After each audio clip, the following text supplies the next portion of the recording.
dream come true. At long last. We've made it to the gates. Headquarters. It's just so exciting, really exciting. So chuffed to be here. Yeah. So, guys, if you've ever wanted to come inside St James's Gate in Dublin, here's your chance. Yeah. Follow us. Come on with us and see behind the gates. Go on.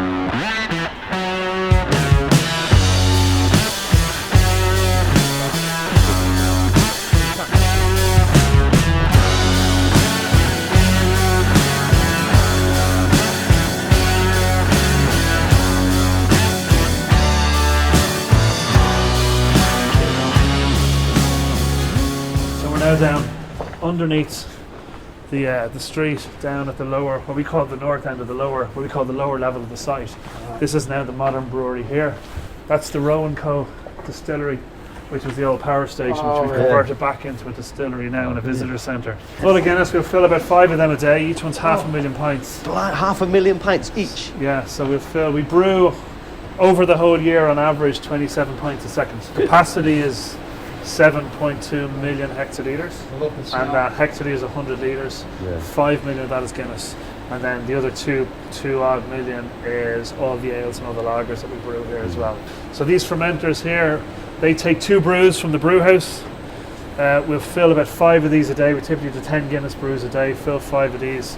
It'll sit in these for about 65 hours, where the yeast is added here. We ferment the sugar from the brew house into alcohol here, and then we move them. If it's Guinness Foreign Extra Stout, it goes straight from here almost to packaging. We filter it immediately. If it's Guinness Draft, we mature it for another 2.5 days to mature the flavour of Guinness Draft before we nitrogenate it and keg it. So these are the maturation tanks here, and then behind them are what we call the bright beer tanks, which are after the Guinness has been filtered, it's then ready for kegging or tankering. Then we've the tanker station. We'll see when we go down, but then the fleet of tanks runs the whole way to the train station at the far end of the site. That's Guinness Zero. Guinness Zero? That's Guinness Zero, yeah. That's all brand new, is it? All brand new. Yeah. We're only producing Guinness Zero about since summer a year ago. So how does it get over to England then? Is it in the tankers or? So it goes in tanker, yeah. So what we'll do, we brew about 45% of what we brew here goes in tanker. Yeah. So any Guinness that's in keg in the UK is sent from the tanks here. So you see the line of tanks now, and they go back as well. Yeah. It's sent from here, it's tankered into here, and it goes to either Belfast, where we have all the canning and the bottling, or it goes to Runcorn, so it goes over the boat, the ferry. That's where near we live, and there's a keg plant there for the UK and the bottling canning there as well. We're changing, all the canning is going to be done fairly soon in Belfast, all the bottling is going to be done in Runcorn, so there'll become one canning and one bottling plant over the next 12 months, but the keg plant in Runcorn is where all the kegs come from. Because the keg tap is different in the UK, so their keg plant is set up for that tap. Yeah. So we will take, and you see we have 6 tanker bays, 3 lines, so one tanker is cleaning while the other one's filling. We have 3 lines coming across from the bright beer tanks over there that come across, and this runs, you can't run it all day long because of the residential areas. It can only run between 6 a.m. and 10 p.m. So we'll fill, depending on the time of the year, 30 to 40 of these every day. Each one is 300 hectolitres of 30,000 litres of Guinness in each of them. And then we ship them off, and you'll see some of them are wrapped like 2 Guinness cans. One tanker is wrapped as a Guinness Zero can. I saw that Guinness Zero also goes through here as well for Belfast. So Belfast, we keg Guinness Zero here, and then Belfast are the only site to do the canning at the moment of. So the widget cans and the microdraft cans for Zero, again, will all pass through here. And we'll head to the packaging line. So you can see the fleet of tankers we have on the road at any one time. The silver bullets, as we call them. Silver bullets. Wow. Oh, you can smell it in here, can't you? The main ingredient in any Guinness is malt. What malt is starch, all joined up together. Yeah. So see that white powder? Yeah. So what we're doing as brewers is trying to expose that starch and convert it into sugar. And then that sugar is what we then feed from the brew house across the road into the fermenters who add yeast, and it ferments that sugar into alcohol. 10% of what we do is roasted. The ruby red, as we say, we're the only brewer still roasting our own barley. So we roast it on site. So again, from a consistency point of view, we have total control over the roast. So 10% of every Guinness brew is that. So what we do to expose this, we have to mill it down. So we mill it down to expose the white powder, and then we mix it with hot water in what we call mashing, and it's that process at 64 degrees. We use the heat off the kettles to heat the mash up from ambient all the way up to 64 degrees, and then we take it from 64 up different temperature steps as we convert it. And then once you've done that, you now have all the sugar, but you've got to get rid of all of this. So we've these big giant sieves. It's easier to explain right here, and you'll see it all when you go in. Okay. We've these big giant sieves that then separate the sugary liquid from the grain. The grain all goes to cattle feed. The farmers come in every day. That's recycled again. Yeah, and then the sugary liquid of the wort goes into the kettle, and then we add the hops, and then boil it, and then cool it back down again and send it across to the other side. Hey, Into it's the like pan. Charlie Chocolate Factory, isn't it? Yeah. That's fine. Whoa. Yeah. So this is where it all happens. So we've two streams. All the vessels at the far end all brew Guinness. These slightly smaller ones on this end brew all of our ale and lager.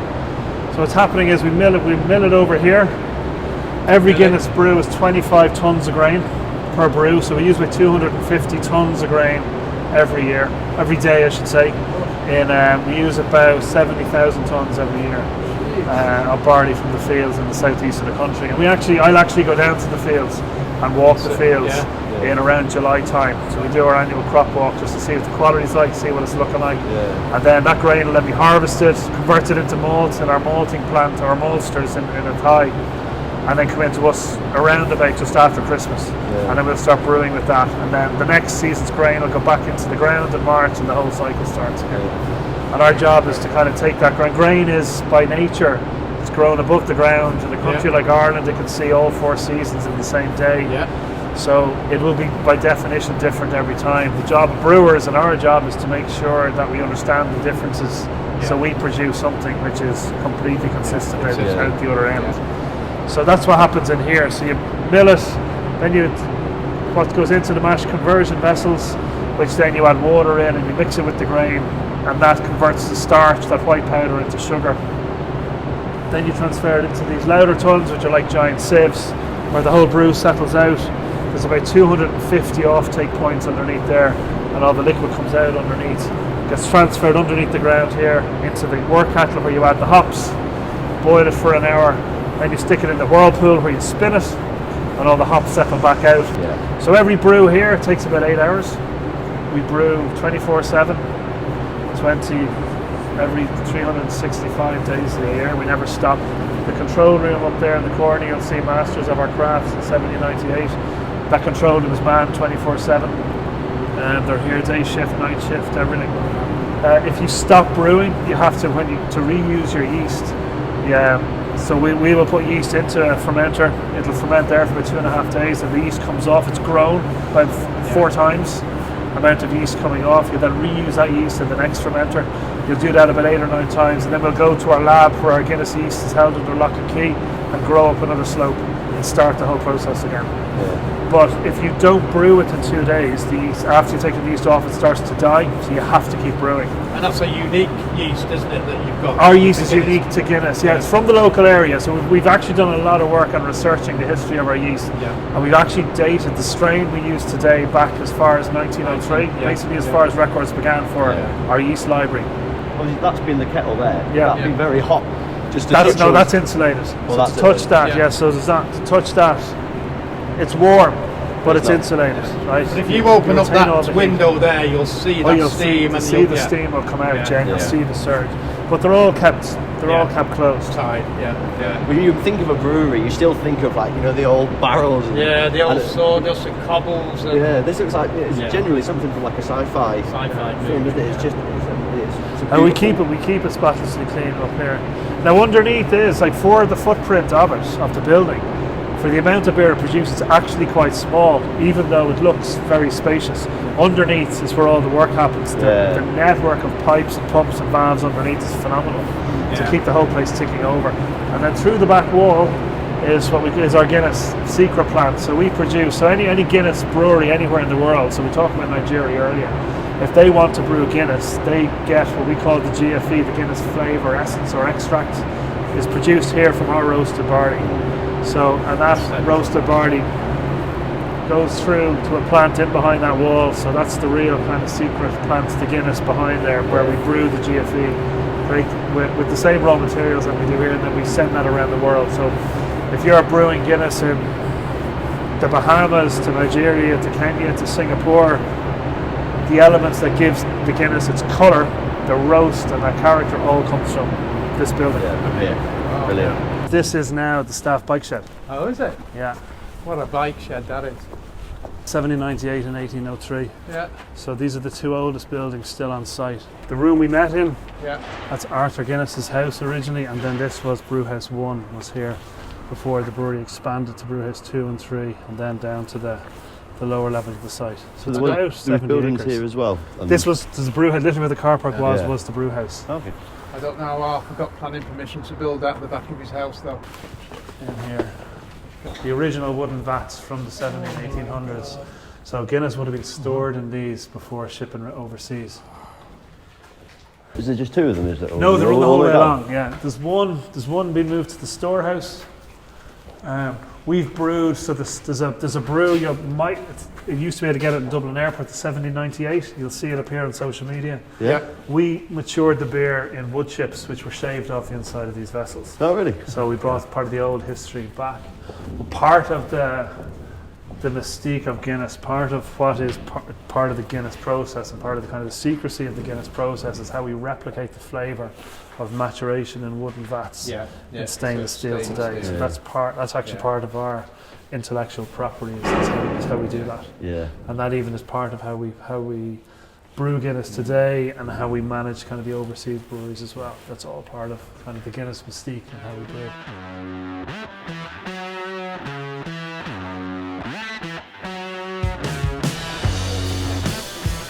We know it's a Guinness glass for obvious reasons. The logo is on it there. The logo is useful to use while you're pouring if you want it. The second step is to tilt your glass to a 45-degree angle under the tap. You get it pretty accurately by using the harp as a target. So tilt the glass in and also into the centre of it, and when you're there, just keep the glass close to the tap. If you can avoid it, just don't let the nozzle touch the glass, and it shouldn't touch or dip into your beer. When you're ready to begin, just one nice motion, bring the tap all the way down. Just like that, and then just let the beer pour, and as it is, just watch the harp you're aiming into. When you see the beer is at the bottom of the harp, you can start to straighten up your glass, and basically just keep pouring until you're at the top of the harp, and then bring the tap up to stop it, and then we leave it to settle. And then is the next bit the tap forward, is it? And for the last bit? Pour, exactly, you're going to push the tap away for the second bar to top it up. Absolutely, yeah. Cool. No pressure, yeah? So let's see, let's not have it touching. Keep going. Keep it going. Oh, right to the top of the heart. Ah. That's the one. And then let it stand. Like so. All right. On top. Perfect.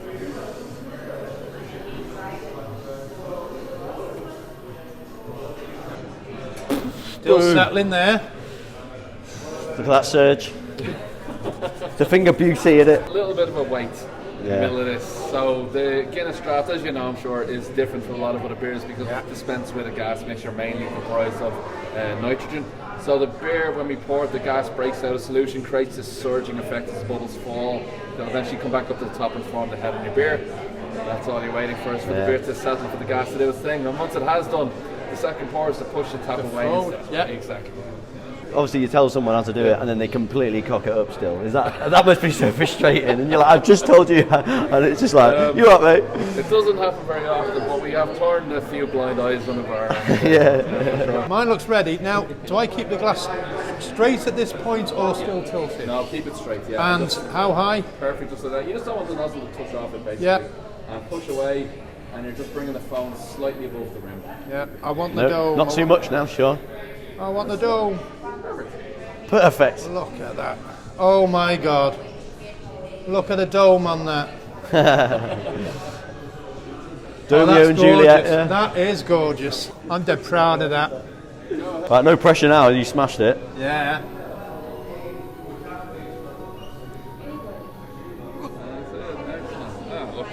Well, no, I might have just outdomed you, Sean. It might be possibly too much. We'll see how it settles. We could have a bit of spillage. We'd like you now to judge which one is Yeah. the best. Pretty similar, pretty close. Yeah, it's a hard one to call. Yeah, I'd say it's. Separate. I think you've done both done a great job. Charlie. Here we go, guys.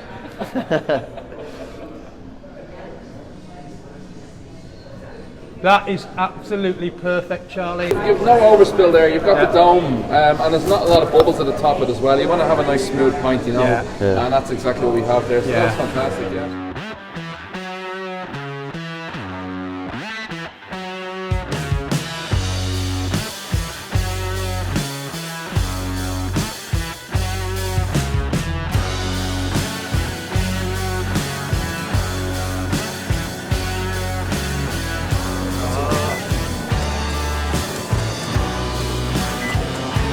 Hey, look at that.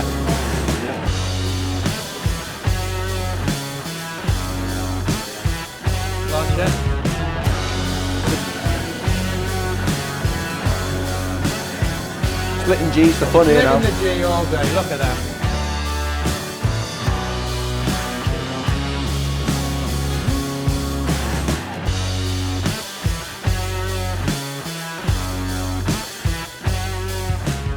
Right, Sean, we're at the top of the gravity bar and we have not had a Guinness Zero on draft yet. So we thought we'd give it a go, Sean. So, Sláinte. Sláinte, let's be sensible and have a Guinness Zero. Cheers, lads.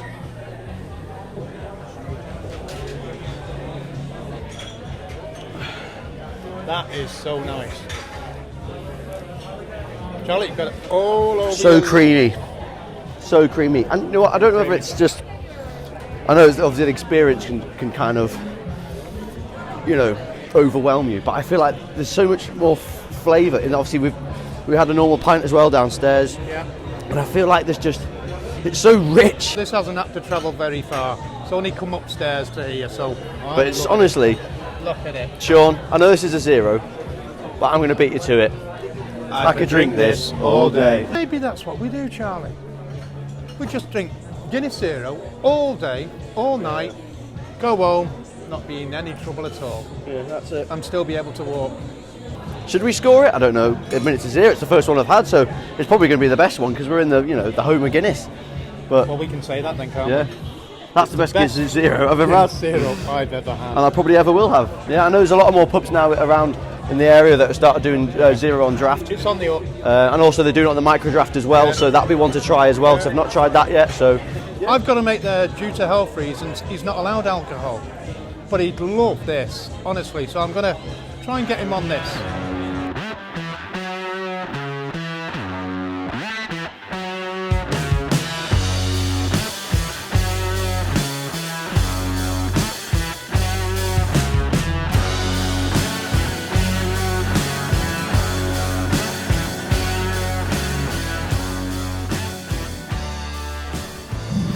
So that's the barley. You can set the ruby barley. red, ruby red colour, Ruby red colour. ruby redness. Here at St James Gate, we've been working with This is the farmers roasting. and farmers This is the roasting for stage. generations. They're mashing the wall, mashing the wall. So this is what Steve was saying today. Because apparently, if you boil the hops, it's less prominent in the brew. Yeah. If you put the hops in a later stage after that process, that's why when it's more prominent in your IPAs and obviously your more hoppy beers. 300 million bubbles 300 in one pint million. of Guinness. It's Guinness time, lads.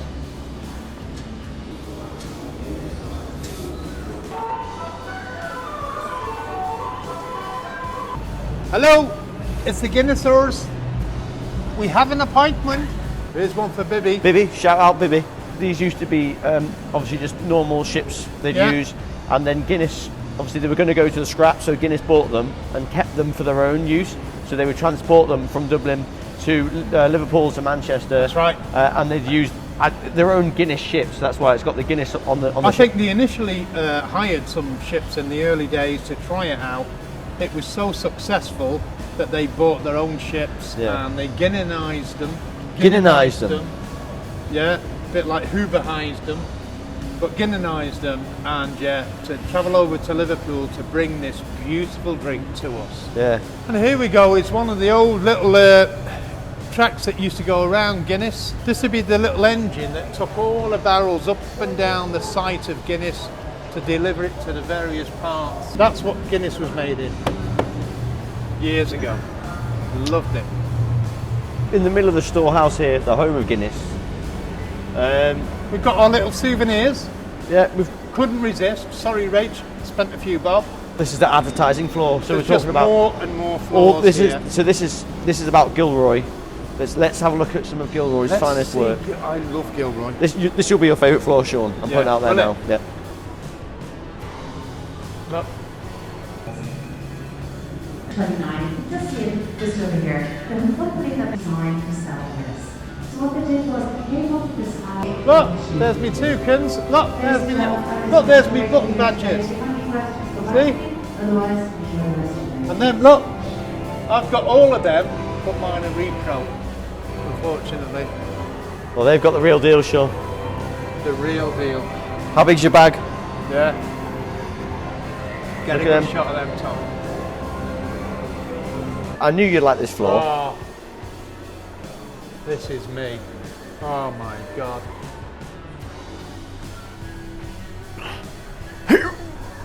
A woman needs a man, like a fish needs a bike. that's the bicycle. Yes, That's it, yeah. bicycle. We slaughtered that. Oh, Sean, What a day. the Storehouse. What a day. What a day. I mean, I was expecting something good, obviously, Yeah. with it being the Storehouse, but it's next level, Sean, wasn't it? Seriously, this was one of the best days of my life. I went to that bar, what's it called? The Gravity Bar at The the top. Gravity Bar Yeah. at the top. And seriously, It's beautiful, it's fresh, it's potent. The Guinness is just so... Is it a it's myth? so fresh. It's like a chicken's eggs just come out of its arse and I've eaten it. Seriously. I've eaten it straight out of the chicken's arse. That was the best Guinness of my life. We have. It was full of flavour. It had all those flavours that Guinness, say they have. Yeah, it and did, today it was did, the first it did. time in my life I've actually tasted all those individual flavours in a pint of Guinness. It was. Where do we go from here, Sean? Where can you go from here? Yeah, cheers guys, we're signing out from Dublin. It's been a pleasure. Loved it. Yeah, great experience. We recommend it. We're not just saying this, we're not being paid to say any of this. No. Guinness hasn't fucking paid us a penny. No. We're just doing it and we're saying what we think. We're genuine, we're honest. We're and independent. We're just living it. Two lads having a crack, enjoying our Guinness, and we're just so privileged to be able to come here today and have a fantastic day. We've been here since 9 o'clock. It's now 6 o'clock. 6 o'clock. So yeah, we've been had a great day. Great day. Thank you Cheers, very much. guys. Yeah, cheers guys. All the best. And we'll see you in the next video. Yeah.